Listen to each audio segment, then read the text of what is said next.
Hi guys, so I'm finally back for another sit down video. I know it's been over a year. I kind of left you guys hanging, but I am going to take you guys through the end of my pregnancy, labor, delivery, and now what's going on today. So I think the last video I left off on, I was like 21, 22 weeks. Sorry guys, things happen, it happened quick. I was trying to come back for a part 2, like the second half of my pregnancy. It did not happen. So I wrote down a lot of notes. I had a lot of things jotted down in my phone, and so we're just gonna go from there. At 22 weeks, I did my gender reveal. You guys saw that, and you saw the baby hauls. At 28 weeks, I had a glucose test. I chose the fruit punch drink. I passed. I'll try to insert photos of my belly at that time. I lost a lot of videos and photos on my phone because I have an iPhone and it just did one of those glitches, and I had to restart or reboot the phone, and I lost a lot of my information. So then at 30 weeks, I had a regular checkup. Had a little bit of swelling in my feet. If I stood up too long or did a lot of walking, I would swell, but I had no swelling in my face or my hands. And then around this time, I started to pick up about 3 pounds at every checkup. At 32 weeks, I started to feel really big, a little more tired than usual. My sense of smell changed again, and I went back to like disliking a lot of things that I normally would like. At 8 months pregnant, I was still doing the spitting thing that I had told you guys about in my pregnancy. I have a lot of saliva and I do a lot of spitting, and I was doing a lot of spitting at 8 months. I was also dry heaving again if I waited too long to eat. At 33 weeks, I was feeling extremely tired, sleepy, taking small naps. I had very dry skin. Food tasted sour to me again like it did in the first trimester. I felt sore, heavy, and then this is when we decided to start home renovations. My background has changed. My walls are no longer that creamy vanilla color. They are now gray. So we started home renovations. We painted our house and we redid our entire floors, and me and my husband, we just did it ourselves. So it was a lot of work. At 34 weeks, I had what they call edema. I'll insert that here. I had swelling in the left foot only, and it looked like Nutty Professor. And the baby was head down with butt up and feet to the side, like in a fetal position on her side, but upside down. My thyroid levels were checked again at this point, and they were fine. 35 weeks, which was the week of my birthday, I was sleeping every day around 4 to 5 p.m. I had to take a nap. I was having to go to the bathroom more compared to before. I was gaining more weight. I felt big and heavy, and I was craving Sour Patch watermelon candy, and I don't care for sour candy. I don't like it, but I ate a lot of that candy towards the end of my pregnancy. And then at 36 weeks, I had a group B swab, which came back negative. I filled out the consent form and registered at the hospital.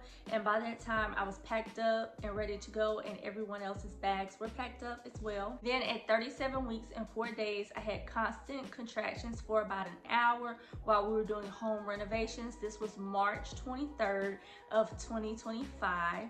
We were doing home renovations, laying down our flooring, and I had to take a break because it was like an ongoing thing. Then they became irregular as far as like spacing in between them. And then I got in the shower. I prayed because my house was not ready to bring a newborn home. After about an hour of just irregular contractions, it stopped and all was fine. And then at 38 weeks, I was able to finally do everything I wanted to do. I needed to do like my nails, my hair, shave, finish up all the major things in our house, and get ready for baby.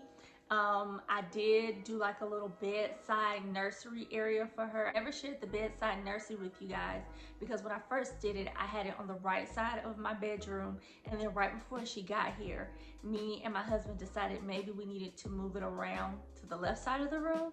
So I had to rearrange everything that I had done, so I never got around to showing that to you guys. So maybe at some point I will do like a bedside little nursery tour.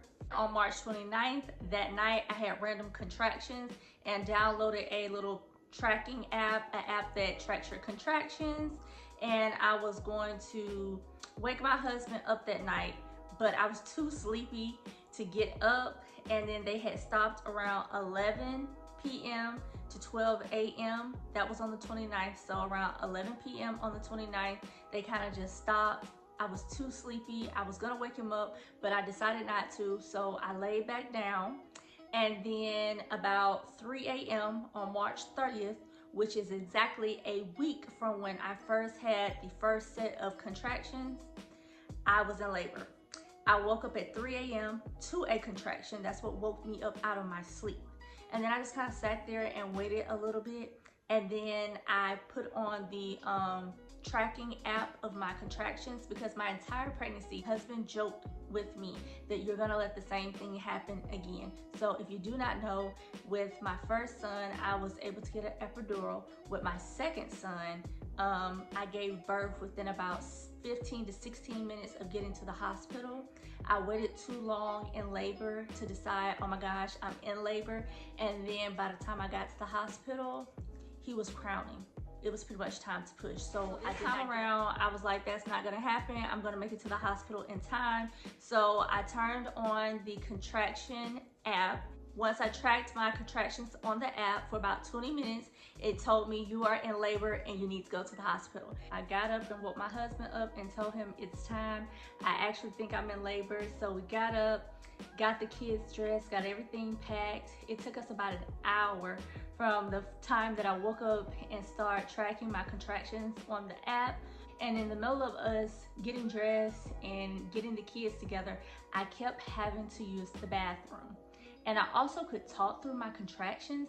So I did not think that I was as far along as I was once I got to the hospital, because I was able to talk through my contractions. And when I was pregnant with my youngest son and I went into labor and had him all natural, I could not talk during a contraction at all.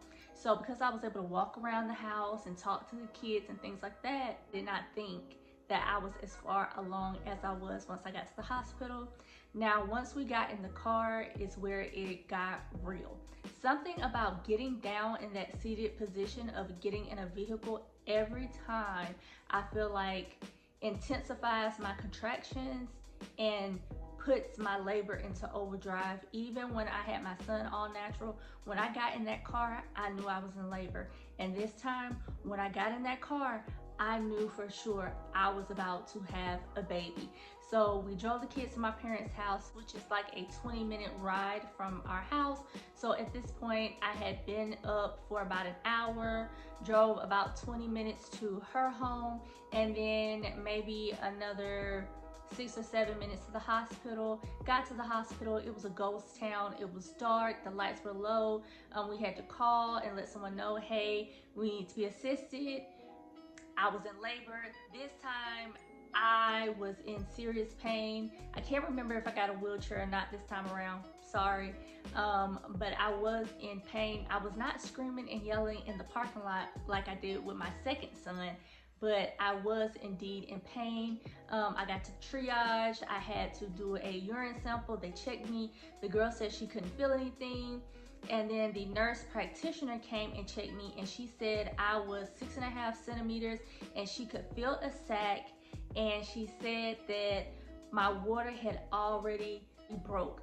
So I was trying to figure out, when did my water break, because I missed it. And then looking back, I guess I realized when I kept having to go to the restroom before we left the house, I guess I was leaking the fluid then.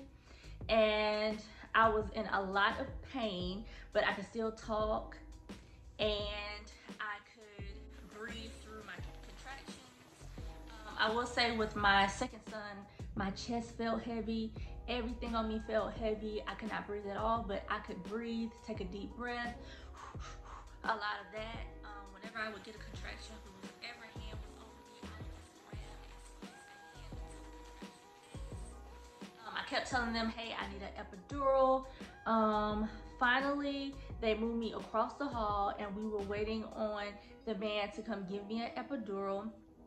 I waited about 15 minutes for him to come, And in my mind, I knew he wasn't gonna make it. My contractions started to come like back to back to back to back. And I was just like, oh my gosh, he isn't gonna make it. So I was like, my labors moved too fast for him to just be taking his time. Once he got there and little rant went off on him, I was like, where have you been? I've been waiting on you. No one else was in there. Like I was in labor, and then it was a girl beside me if they were trying to decide if they were gonna keep her or not when I was in triage, and that was it. That was it. So I was trying to figure out what was taking him so long to come give me an epidural. And then when he came in, I asked him, where have you been and what's been taking you so long? And his reply to me was, I'm here. And then they were like, oh, you need to sit up and get your epidural. And immediately when I went to sit up on the side of the bed, I felt her head drop down below in between. And instantly I had the urge to push. I knew I wasn't gonna get an epidural. So then I told them, hey, I have to push. They were like, hold on, you know, you're gonna get an epidural. I was like, no, I got to push now, right now, and I'm going to push. So y'all better catch her. And she was like, you're gonna have the baby on the floor. You better catch her. So they were running all over the room. They yelled for my husband to swing my legs back onto the bed. And then I just said a little prayer to myself, you know, God cover me, Jesus be with me. And they were like, oh my gosh, it's time. And then I remember the doctor telling me, hey, it's gonna hurt, but just go ahead. And before she could get done, I took a deep breath in, held it, and just pushed. And in one push, there she was. That's all it took, was one push, and she was here like that. I will say that this labor did hurt, but it was nowhere near as traumatic as the natural birth of my second son. So yes, I had this baby all natural. Again, baby number 2, natural, not by choice again, but my labors just move really, really fast. And when it's time, it's time. When they went to fix me up, she did put some numbing things there to help me out, but I didn't get that with my second son. I checked in at the hospital at 5:48 and she was born at 6:19. So I had her very fast. When I gave birth, I was somewhere between 166 and 167 pounds. So I gained a total of 25 pounds during this pregnancy. I was smaller this pregnancy, my third pregnancy, compared to when I was with my second son. I was 170 pounds when I gave birth to him. And that was it. I stayed 36 hours in the hospital, and then we went home. She was healthy, no problems, no complications, and I was healthy as well, no complications. Only stayed 36 hours in the hospital. But I will say, as far as recovery this time around, I did notice a difference.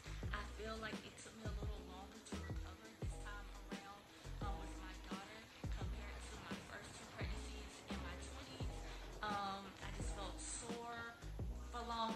I felt sore for a longer period of time, and it took me a little longer to feel more like myself. That was it. I had a healthy pregnancy, labor and delivery, and recovery. And yeah, so I finally wanted to do this video and get it up for you guys. Baby girl is doing well. She is 9 months. And I will say, going from 2 to 3 is totally different from going to 1 to 2. It is a total adjustment. There's always something going on. I'm so busy, and I'm so sorry that it took me so long to do this video. So yeah, that is it for this part 2 of my pregnancy, labor, and delivery video. I just wanted to do this video for you guys so I could always have it and come back and look at it, and you guys can also see my journey. And thanks so much for watching, liking, and subscribing to my channel, and I'll see you guys in my next one. Let me know down below, are you pregnant? Are you expecting? And have you been following me along this entire journey? Bye guys. And leave a comment down below if your guess was right for boy, and if you think I may have baby number 3 in the future. I don't necessarily plan on it, but you never know what God has in store for you.